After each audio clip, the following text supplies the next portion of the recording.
My name is Colonel Penelope Ward. I'm a military medic, 20 years in service, 17 in the field, 10 of those on the front lines. I've stitched up wounds in sandstorms, delivered babies in tents under shell fire, and treated trauma so violent it stayed under my fingernails for weeks. I never cared for medals. I cared for the breath after resuscitation. The moment when a soldier opens their eyes and realizes they're still here. But nothing in my training prepared me for the humiliation I faced. In a ballroom full of brass and bloodlines. The gala was held at Fort Lunsford's Grand Hall, polished marble floors, gold banners, strings playing chamber music like we hadn't all crawled through dust and death. It was the kind of night where you either wore your uniform like a shield or a mask. I wore mine with pride. The medals pinned to my chest weren't for display. They were for Staff Sergeant Mendez, who bled out in my arms, for Specialist Avery, who took shrapnel to the eye, and still found the strength to call her mom. I didn't come to be seen. I came because I was invited, by command. I hadn't expected to see my family there. I spotted them near the central arch, my mother adjusting her pearl necklace, my sister Olivia with her carefully curled hair, and Carson, my older brother. Former intelligence, now civilian defense consultant, still walking like the army owed him something. I approached quietly, nodded. Before I could speak, Carson turned and looked me over, his lip curled with something between smugness and disgust. Then he said it. "Stop acting like a nurse, Penny. This isn't your ER." The words hit harder than any mortar round. I looked at him, at his crisp suit, at the martini in his hand, and the smile, the one that always said, "You don't belong here." He said it loud enough for the couple beside him to hear, and soft enough to make sure I'd be the one who looked dramatic if I responded. I didn't flinch. I faced gunfire that had better aim. Behind him, I saw someone else, a young man in a dark suit, seated near the corner. His wheelchair was almost camouflaged against the black and silver decor. His face was pale, his eyes empty. He wasn't speaking to anyone. He wasn't being spoken to. I recognized him.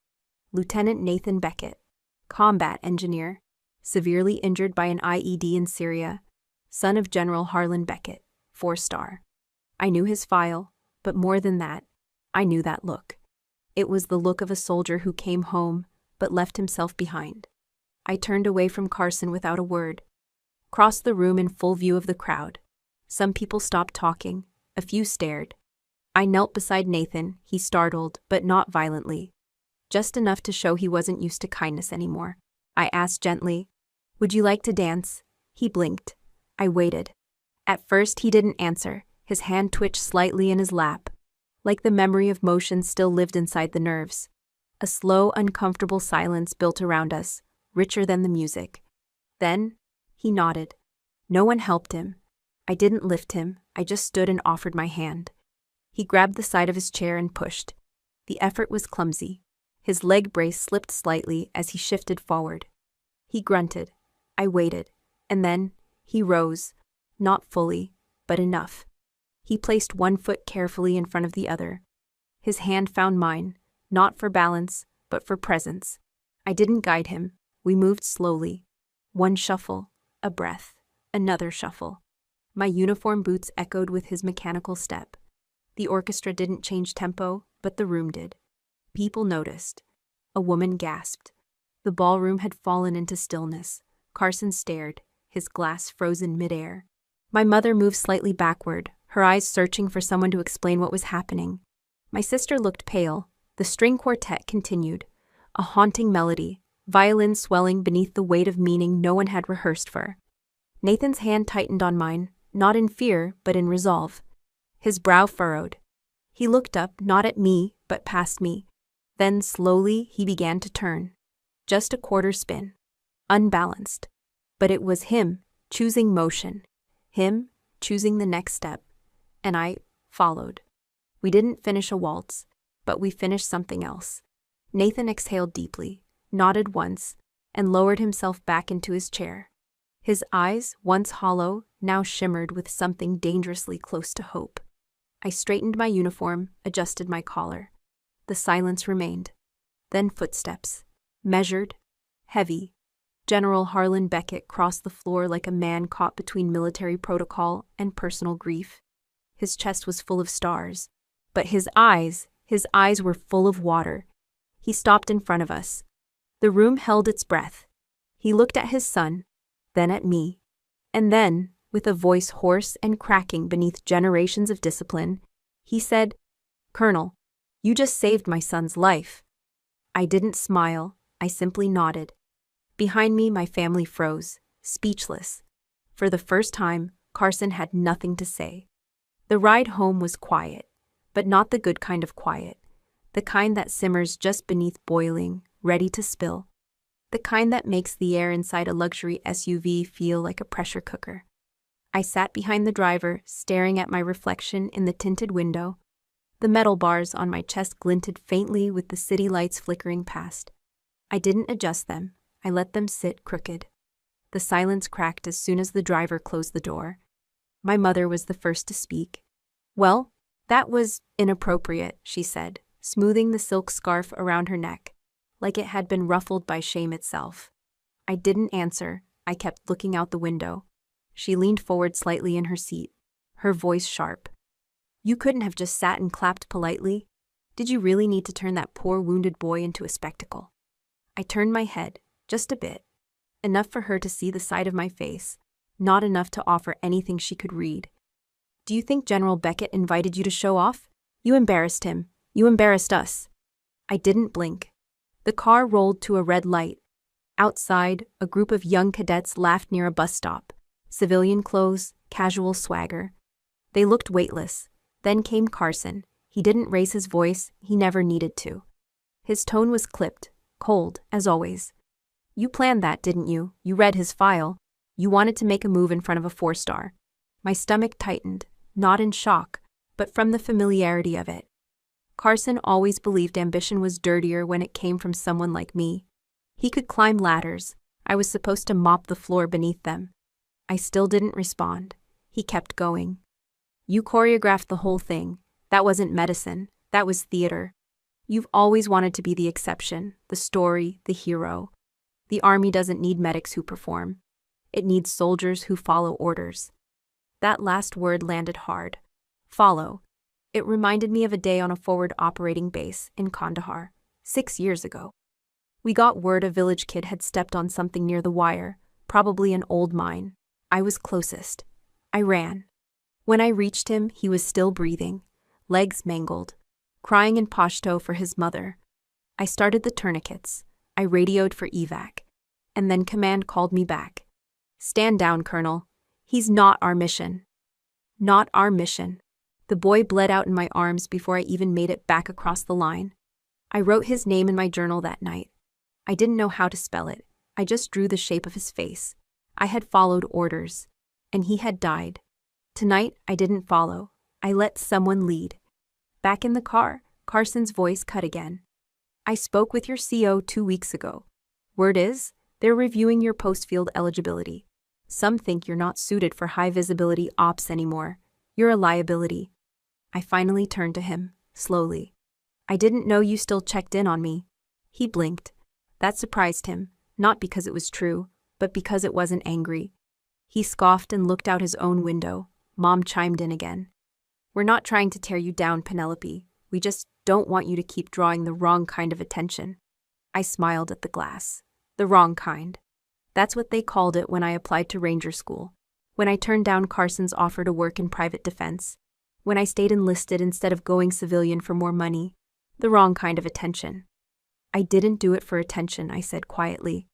"Then why?" Carson snapped. I could have said because Nathan's eyes reminded me of that boy on the dirt. I could have said because I didn't want another name I couldn't spell etched in my memory, but I didn't. Instead I said, because I was there, and I saw him, and no one else did. Carson scoffed again. "You keep thinking you're different. That makes you dangerous. Dangerous."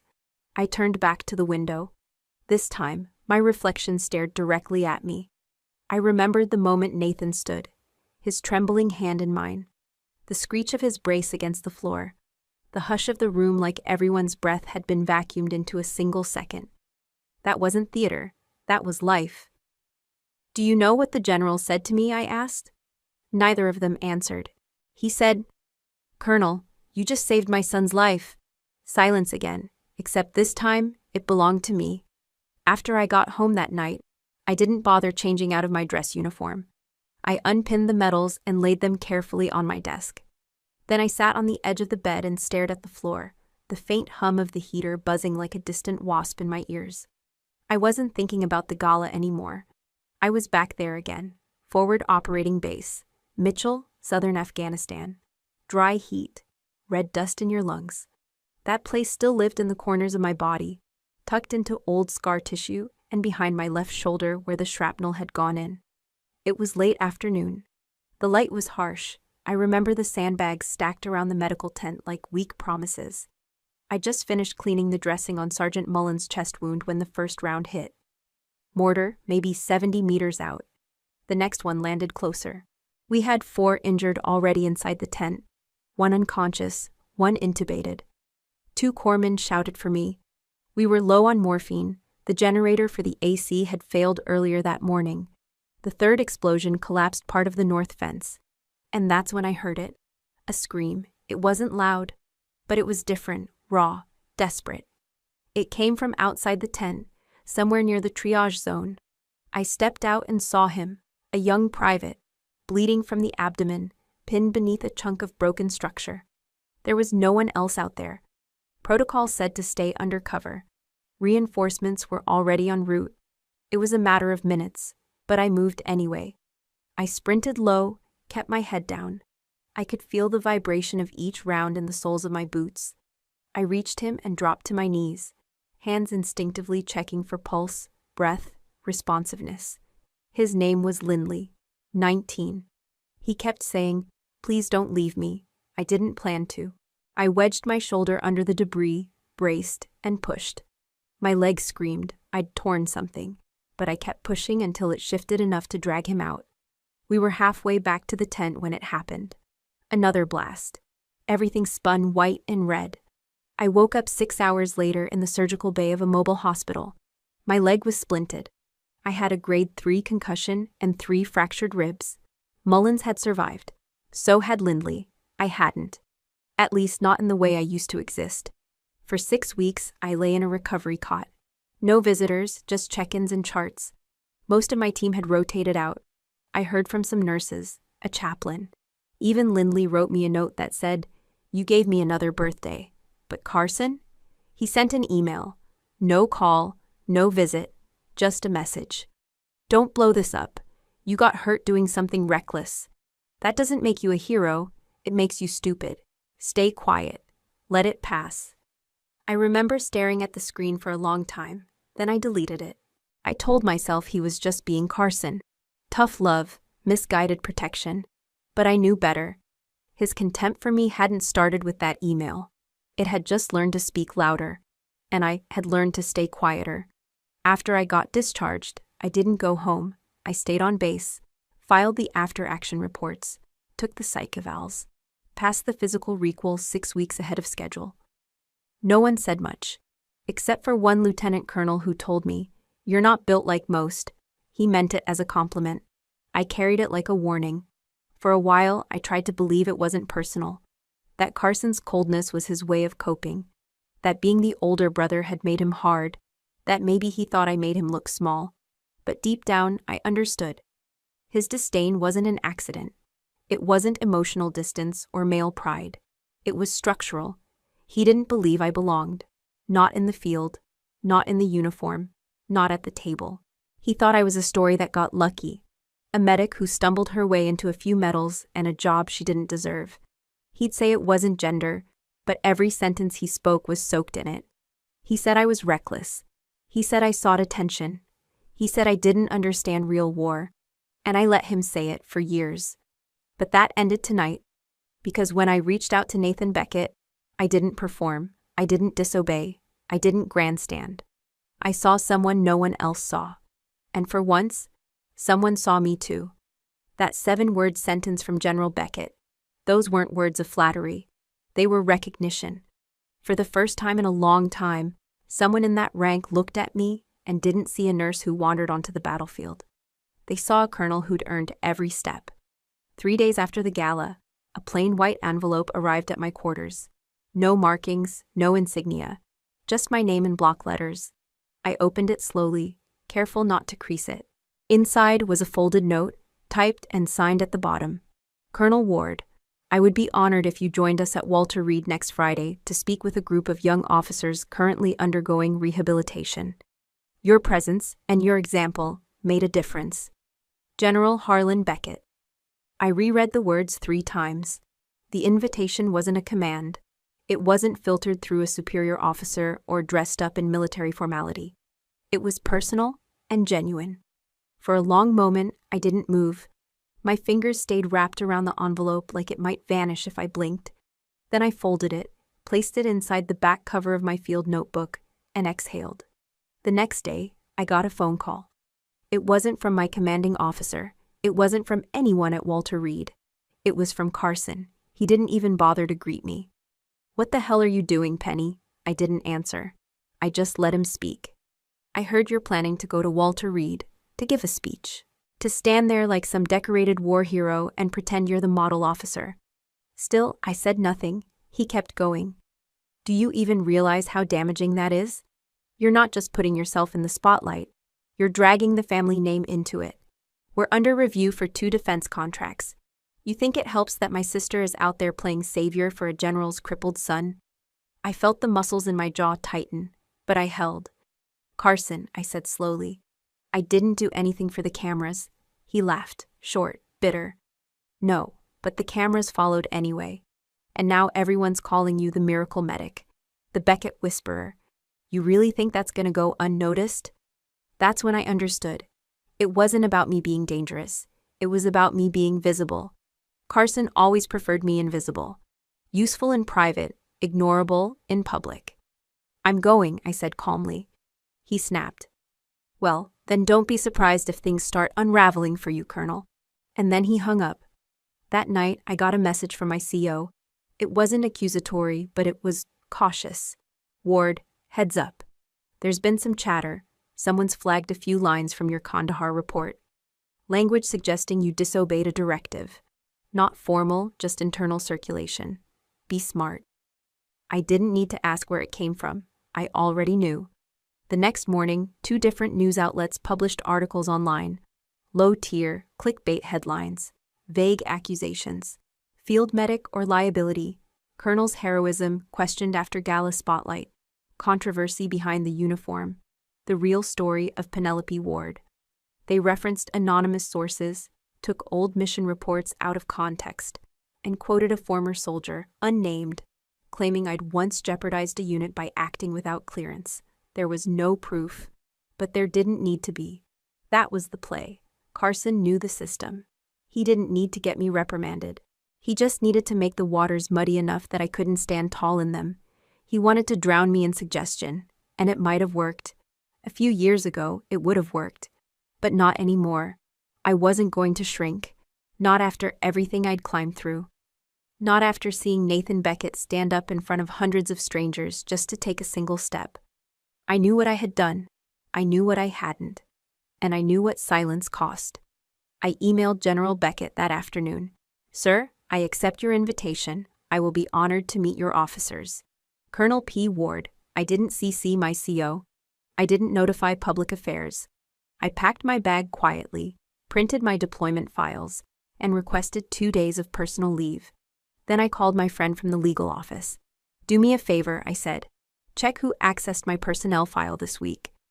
There was a pause. Then she replied, You already know, don't you? I nodded, even though she couldn't see it. Yes, I said. But I need proof. I've learned over the years that the truth doesn't always shout. Sometimes it whispers, and sometimes it leaves a digital trail. It took less than 36 hours to confirm what I already suspected. Carson hadn't just made a phone call or passed around a few half-truths. He'd been working behind the scenes for months, aligning himself with a coalition of defense contractors and conservative policymakers, quietly campaigning against the full integration of military medical personnel in frontline operations. Their argument? That medics, especially female officers in combat-adjacent roles, weakened unit cohesion and blurred operational clarity. I'd seen echoes of it in passing. Op-eds with veiled language, congressional hearings with concerns about deployment boundaries. But I hadn't realized how close it had gotten until I saw my name in one of their internal memos. It wasn't public, not yet. But a friend in defense affairs, someone I'd once trained in field trauma care, flagged it for me under the radar. The memo listed 3 names: Colonel P. Ward, Lieutenant T. Sims, Major R. Levy. All 3 of us were military medics. All 3 had been decorated for valor in the past decade. And all 3 had been featured, briefly, in Department of Defense outreach videos promoting advanced combat medicine. According to the memo, we were cases of inflated field presence and examples of operational risk introduced by cross-functional ambiguity. I read that sentence 5 times. Cross-functional ambiguity. That was the term they use for saving lives under fire. My hands didn't shake. I'd seen worse, heard worse, but something beneath my ribs pulled tight. Not fear, not even anger, something else, something colder. Carson wasn't just trying to silence me. He was helping build a narrative to erase people like me entirely. I needed evidence, not emotion. So I started documenting, quietly, methodically. I tracked financial disclosures, followed connections between think tanks and contractors, made notes about article timing and keywords. I pulled statements from minor forums, comments made on record by people tied to Carson's consulting firm. I did all of this without leaking, without ranting, without letting anyone see me flinch. I didn't need headlines. I needed the truth to stack neatly and undeniably. What I hadn't expected was the email. It came through a secure server. No name, no greeting, just a single line. He did the same to me, and worse. Attached was a scanned PDF, divorce filings, settlement documents, non-disclosure clauses. At first, I thought it was spam, until I recognized the name, Mira Stanton Ward, Carson's ex-wife. I hadn't heard her name in years. They'd split 5 years ago, quietly, without scandal. The family had brushed it aside, said it was amicable. But Mira had disappeared after that, left DC, took a job in nonprofit health, and didn't attend a single holiday gathering. I opened the file. It included spreadsheets of financial control, how Carson had limited her access to joint accounts, restricted what she could spend, and even manipulated her medical insurance coverage during the divorce proceedings.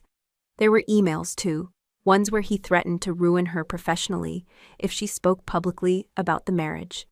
And buried in the middle was a short forwarded thread, a message Carson had sent to a colleague 3 months ago. If we can discredit Penelope at the symposium, we'll have enough momentum to shut down the pilot program at Walter Reed. Too much noise around female combat medics lately. She's the symbol. Take her down, the narrative dies.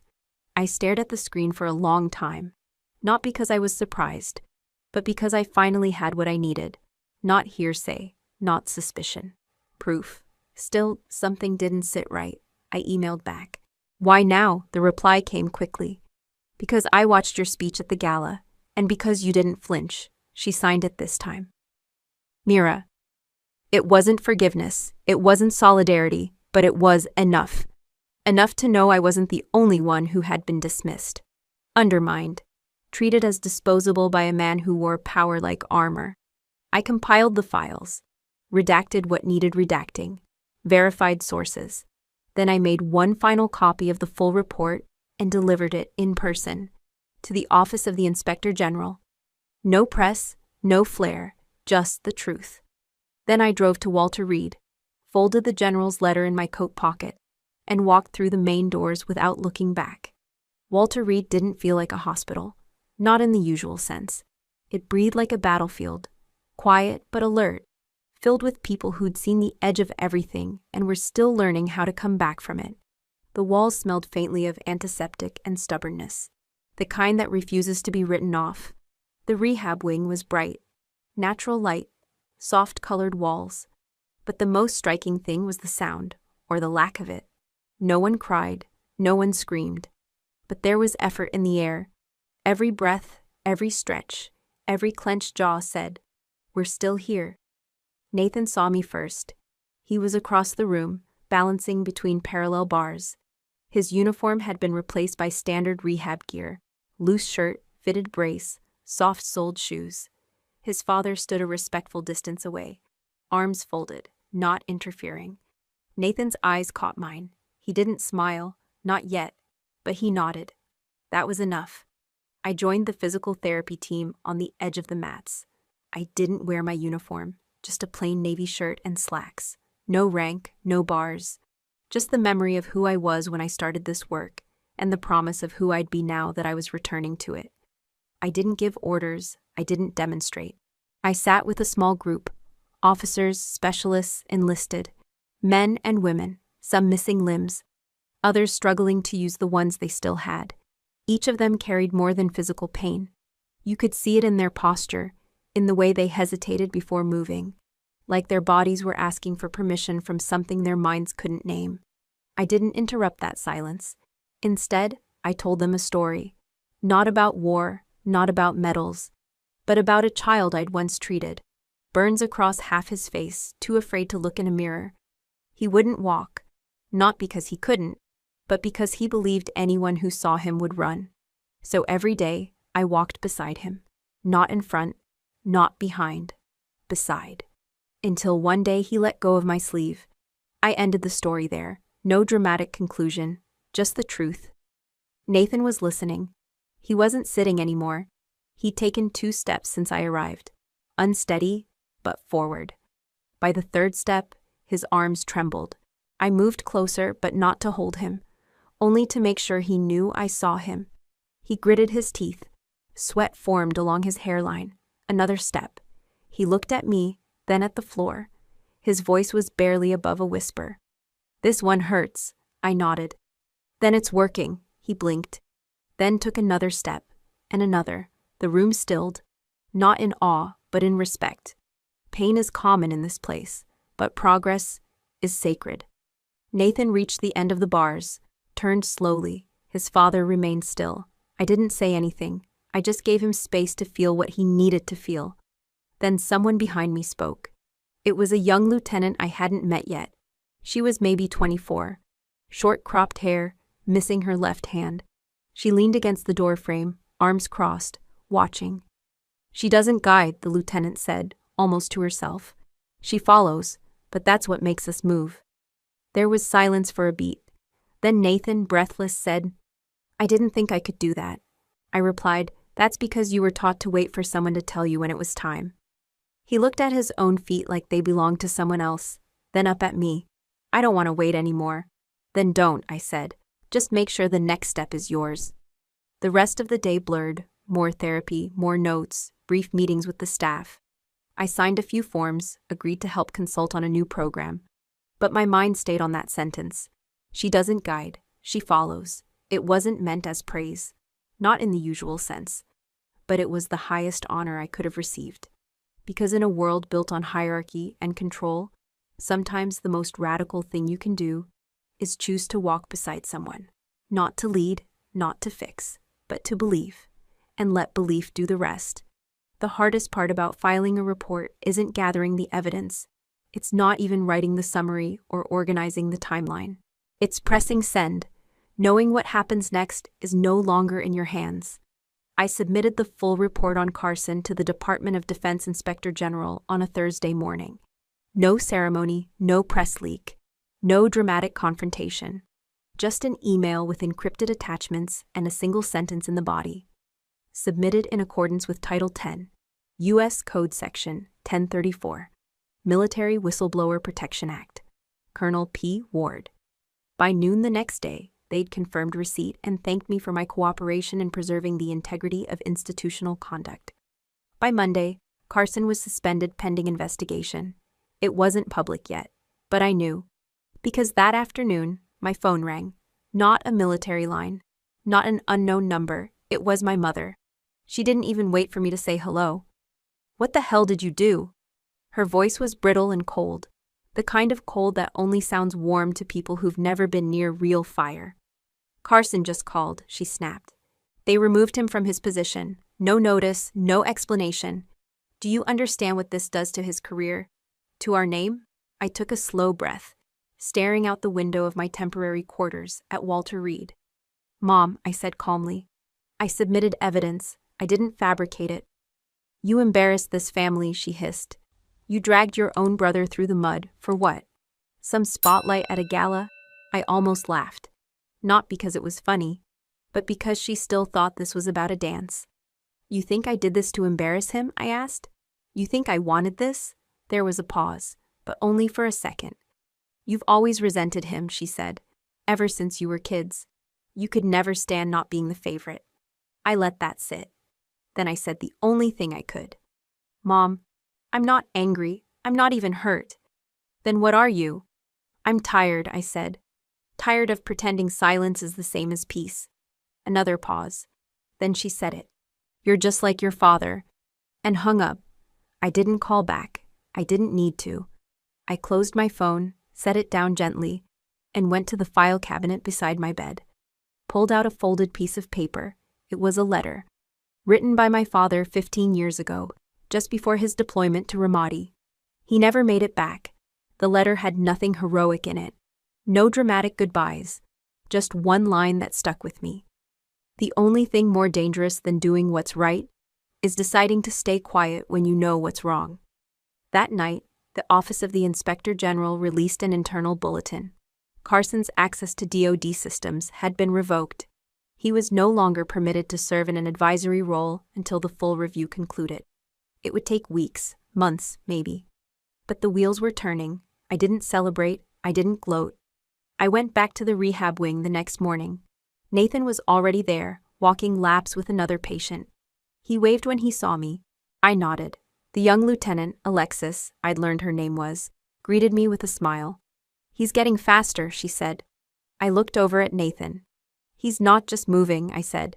He's choosing. She tilted her head. How'd you get him to start? I didn't, I replied. He led. I followed. She grinned. That's your thing, huh? I smiled back. It works.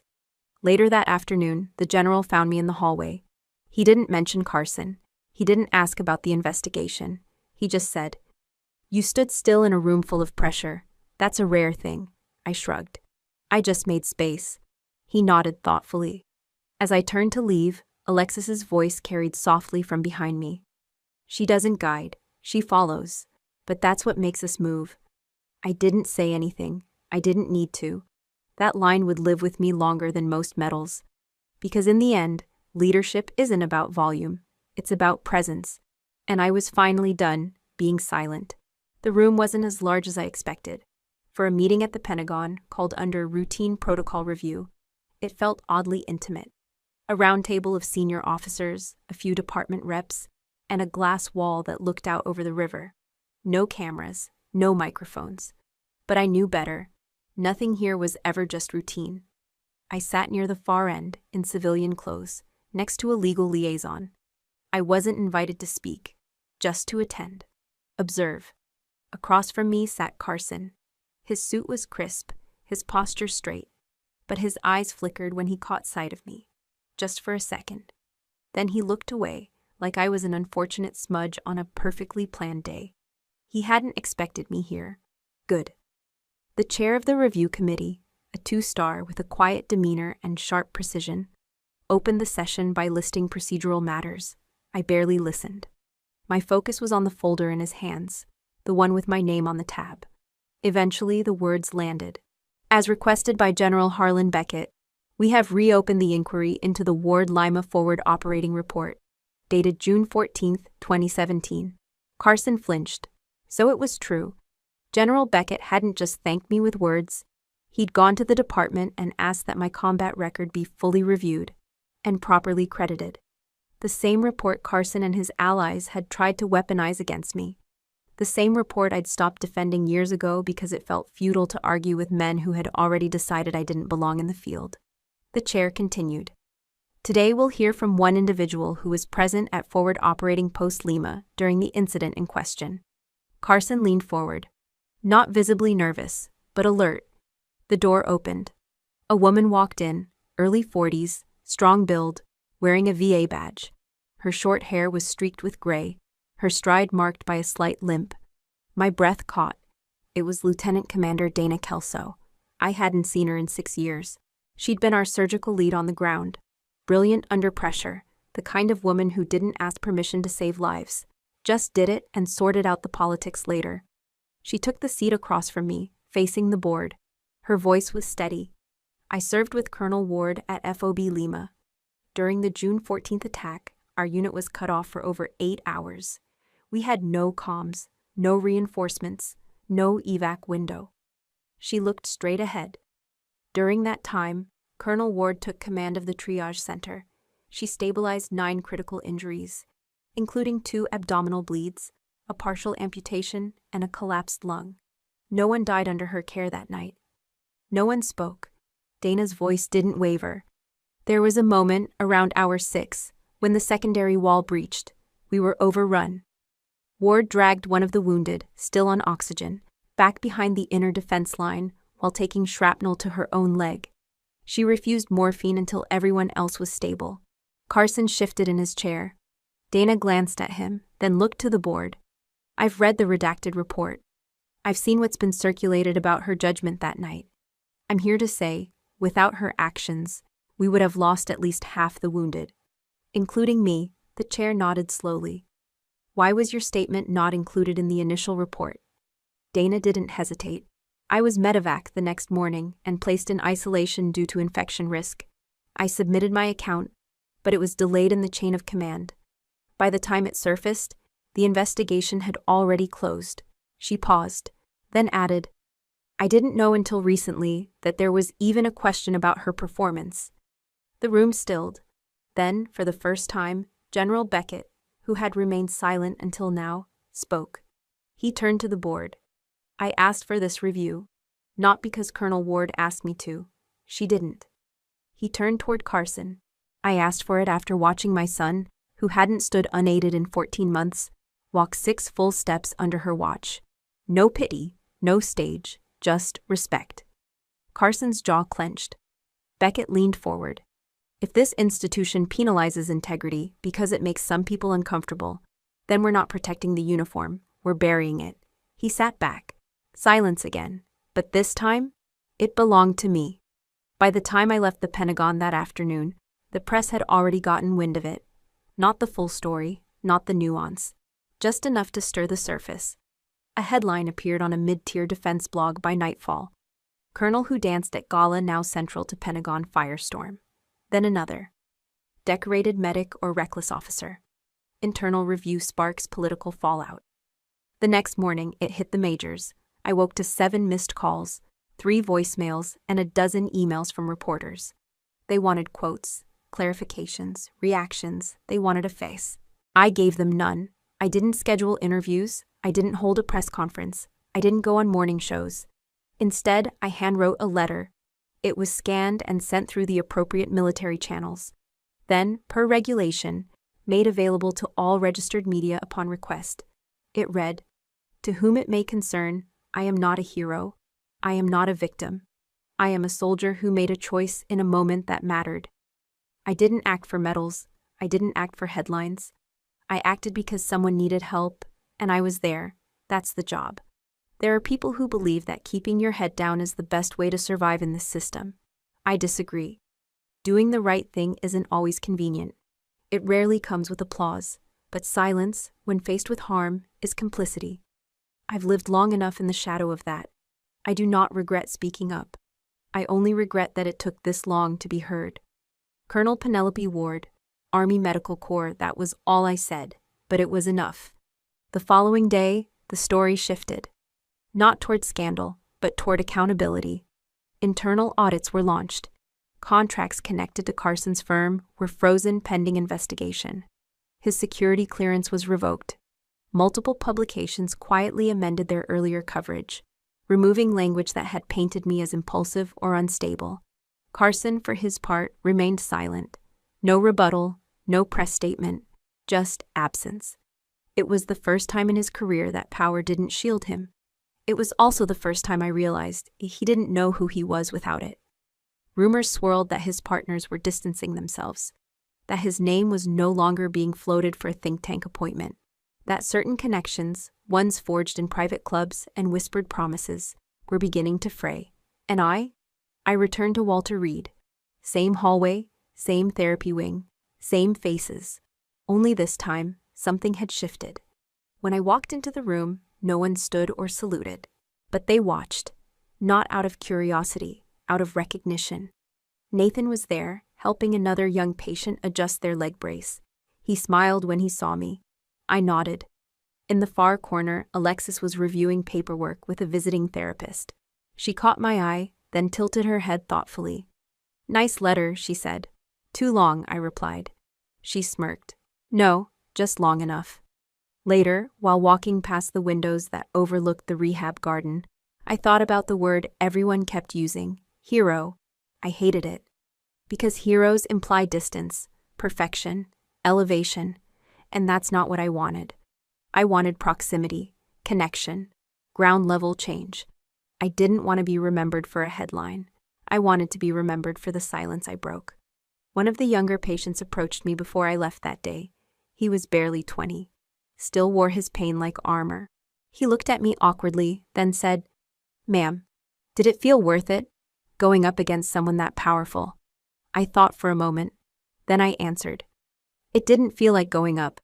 It felt like standing still, while everything else tried to push me backward. He nodded slowly, like he understood. And maybe he did. That evening, alone in my quarters, I received a final notification from the DoD's Office of Oversight. Carson Ward, pending full review, was permanently removed from his advisory roles.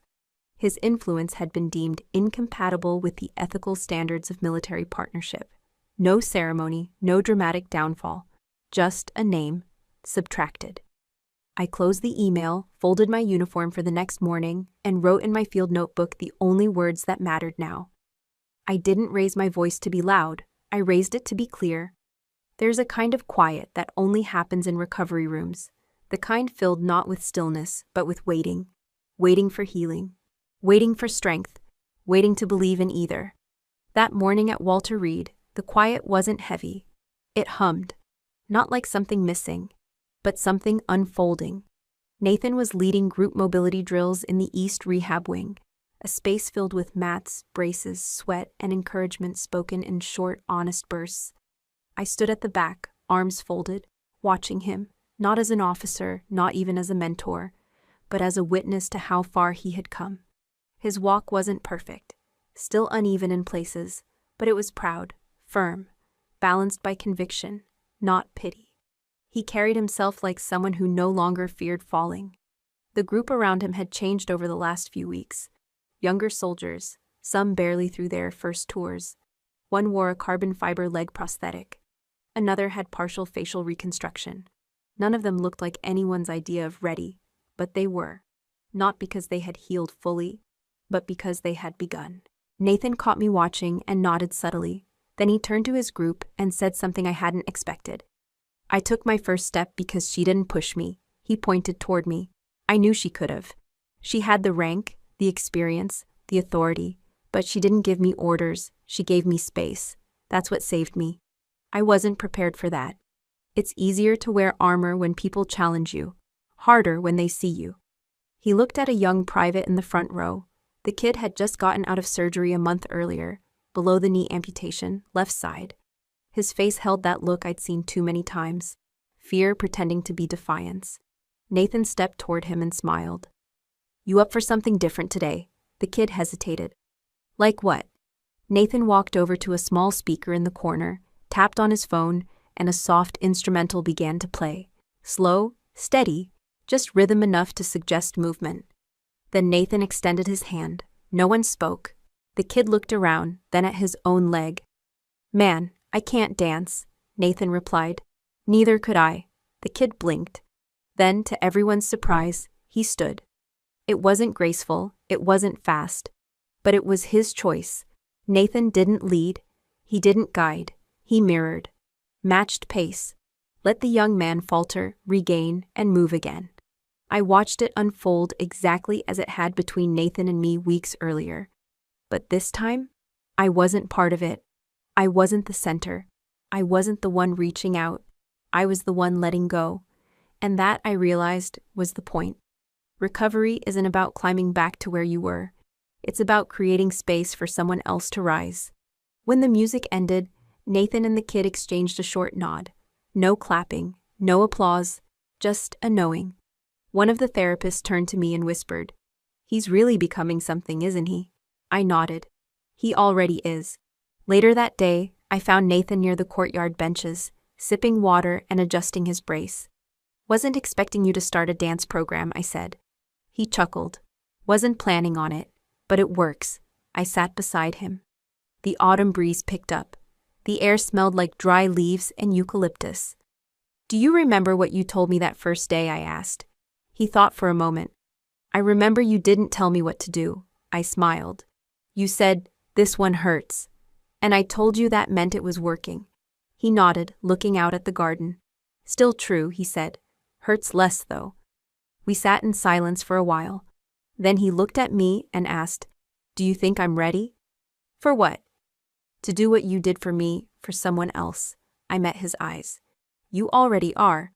He looked down at his brace, adjusted the strap, then whispered, almost to himself. "She didn't guide, she followed. But that's what made us move." I didn't reply. That wasn't my line anymore. It belonged to him now. He asked to meet at the old overlook, where we used to ride bikes as kids, where our father would take us after long church Sundays and teach us how to skip rocks down into the canyon. I didn't answer his text right away. I wasn't sure I wanted to go, but I showed up. Not out of obligation, not out of nostalgia, just closure. Carson was already there when I arrived. He stood with his back to me, both hands resting on the railing like he was trying to keep himself from floating away. He didn't turn when I approached, didn't say hello, just stared out over the edge and said, "I used to think you'd always be behind me." I didn't respond.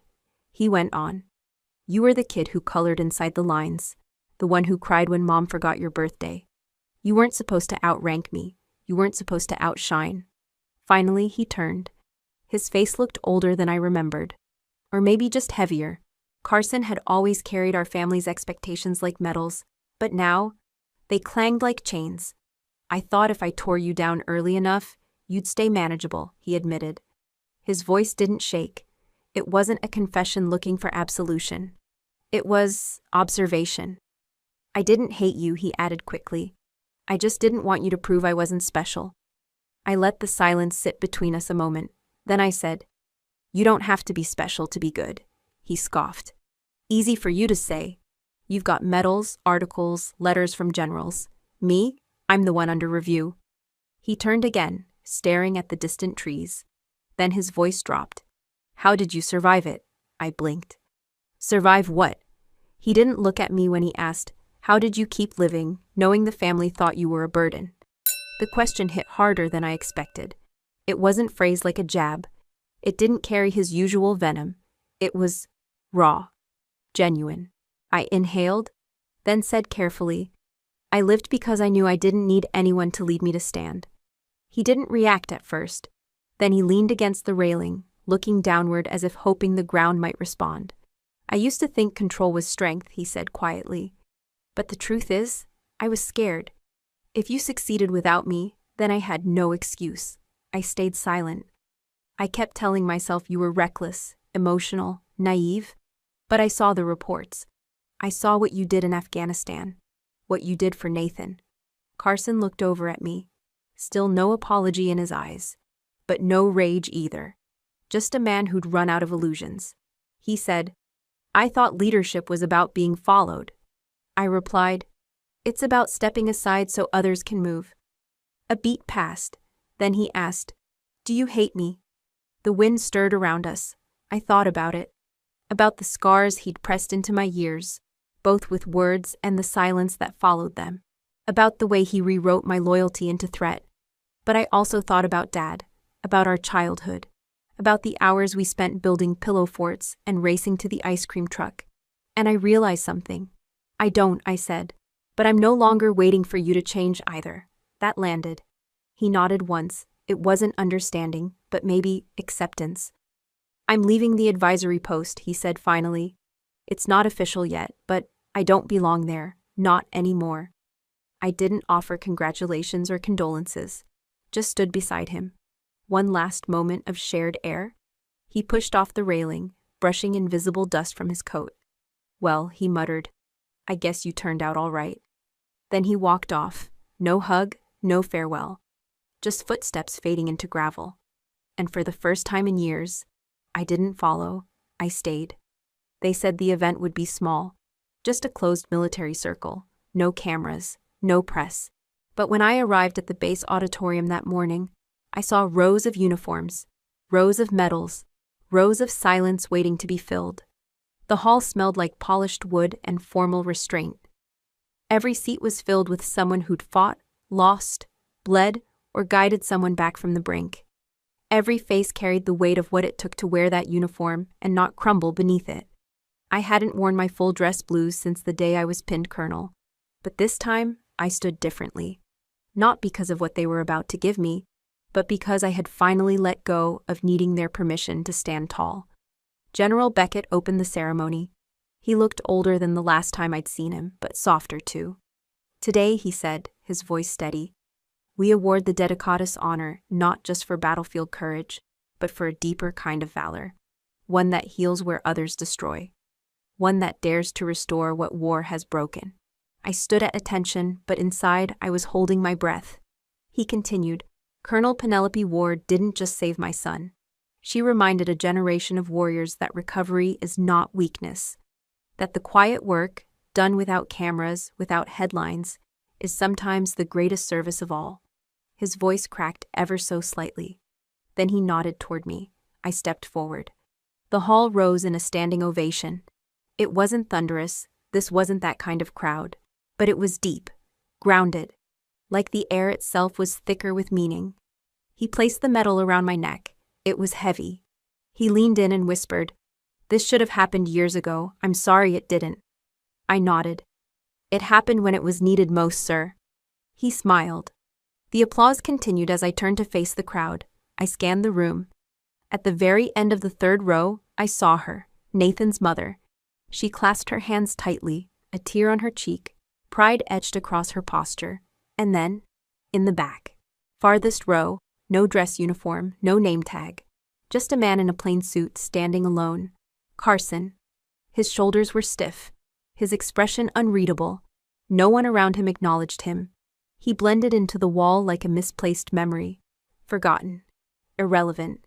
But when my eyes met his, he didn't look away, and for the first time, I saw water in his eyes. Not the kind you fight back out of pride, the kind that comes when something inside you breaks, and you realize it needed to. He didn't nod, didn't smile, but I saw it. The quiet truth behind his silence. He saw me now, not as the sister he tried to reduce, but as the woman who stood tall on her own. The woman who didn't retaliate, but restored. As I walked down from the stage, I passed the aisle where he stood. I didn't stop, but I slowed. Just for half a second. Just enough for him to know I saw him too. Not to forgive, not to forget, but to release. The metal pressed against my chest like a heartbeat.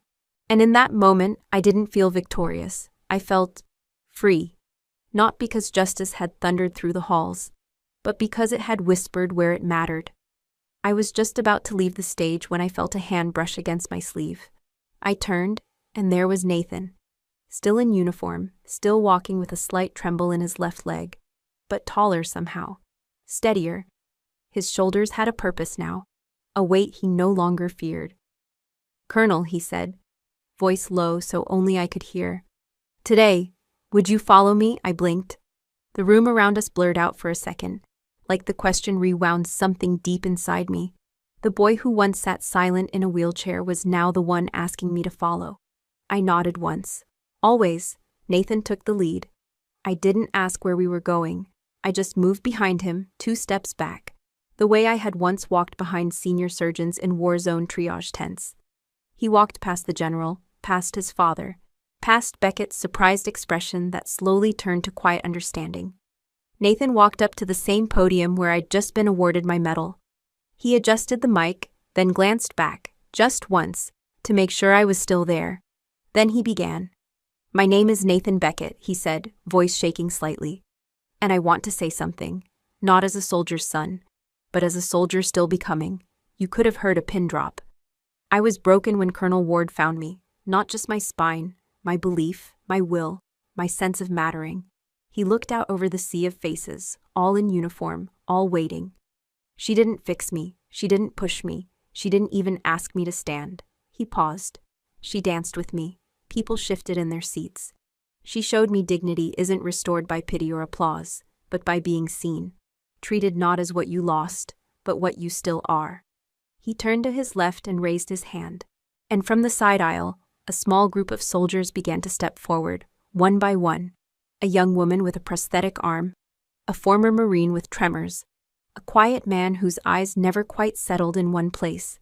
Each of them moved toward the stage. They didn't march, they didn't salute. They simply took the mic, one by one. I was ready to discharge myself. I didn't believe I deserved care. She sat next to me for 3 hours and didn't say a word, but she was there. I was ashamed to be seen in public. Colonel Ward told me, "You earned every scar. Wear it like a story worth telling." I've never worn long sleeves since. My mother said I should stop calling myself a soldier. Colonel said, "You still are, and you'll always be." Their words didn't shake the walls. They shook something else, quiet and lasting, like soil being turned gently, finally ready for new seeds. I stood there as they spoke, but I didn't step forward. This was not my moment. This was theirs. Each voice, each wound, each halting breath bore testimony to something I had almost forgotten myself. Leadership isn't about commanding. It's about witnessing someone into becoming who they already were. After the last soldier spoke, Nathan turned again to me. No ceremony, no mic. Just that simple look of reverence. "Colonel Ward," he said, "thank you for not rescuing us." I frowned slightly. He smiled. "You let us rescue ourselves." My throat tightened. He held out his hand again, not as a wounded son, not as a recovering soldier, but as a peer. I stepped forward, took his hand. We didn't bow, we didn't salute. We stood there, side by side, surrounded by stories that didn't need headlines to matter. Then, from the back of the room, someone began to clap. Slow, measured, purposeful. It built, not into thunder, but into harmony. Like the kind of applause you give at the end of something not flashy, but true. I didn't say anything else. I just looked at Nathan, then the others on stage. And I whispered, "Thank you for letting me follow." Because sometimes, real leaders don't lead. They step aside and trust that those they once held up can carry the torch forward, even brighter. There was no stage this time, no polished podium, no press, no anthem. Just a small clearing behind the rehab center, lit by lanterns strung between oak trees. The light was soft, deliberately imperfect, like a memory you want to keep a little blurry, like it belongs to everyone. We called it a movement gathering, not a ceremony, not a therapy exercise, just a dance. The music wasn't formal. No military march, no ballroom orchestra. Just a playlist of old vinyl rips and new acoustic covers, played from a half-broken speaker someone taped to a wheelchair handle. But the rhythm, it pulsed through us, not loudly, just enough to feel. Nathan was there, of course. He wore a tie that didn't match anything, and boots polished like he still believed medals mattered. He didn't speak much. He didn't need to. Neither did I. We didn't lead the dance. That wasn't the point.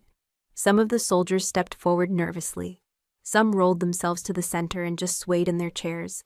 Others held onto partners and moved inches at a time. Every movement was enough. Every inch mattered. Across from me, a young private with 2 prosthetic legs guided her mother in a slow, rotating shuffle. The mother wept the whole time, not out of grief, but because she finally saw her daughter move without needing to prove anything. Behind them, 2 veterans bumped shoulders as they laughed mid-step, tripping over choreography that clearly didn't exist. To my left, one of the older nurses tapped a beat on her cane, teaching a rhythm no one asked to learn, but everyone tried to follow anyway. It was clumsy, and it was beautiful. Then I saw him, standing just outside the circle of lights, Carson. He wasn't wearing a uniform, he didn't walk in. He stood still, his hands deep in his coat pockets, eyes scanning the crowd like he was looking for someone to blame but only finding people healing. He didn't come closer, he just watched. We locked eyes for a moment. I held the gaze. There was no coldness left in me. Not tonight. I didn't wave, I didn't walk toward him. And I didn't need to. Because for once, I knew I didn't owe him anything. Not rage, not grace. Just the space to witness something he could have been part of, but chose not to be. He turned away before the last chorus played. And this time, I didn't feel hollow watching him go. I turned back to the dance, where someone had just started a new song, one that made no sense to waltz to. But that didn't stop anyone. A man with burn scars on half his face twirled a medic who'd once carried his stretcher. She squealed as he spun too fast, but he caught her wrist in time. Someone dropped their cane mid-step. A kid caught it mid-air and grinned like he'd just saved a life. Maybe he did. No applause, just rhythm. Just us. And somewhere inside that barely lit clearing, the past loosened its grip. I stepped into the center, where no one looked at me like a colonel or a sister or a daughter that embarrassed her family name. They just looked at me like someone who dared to dance first.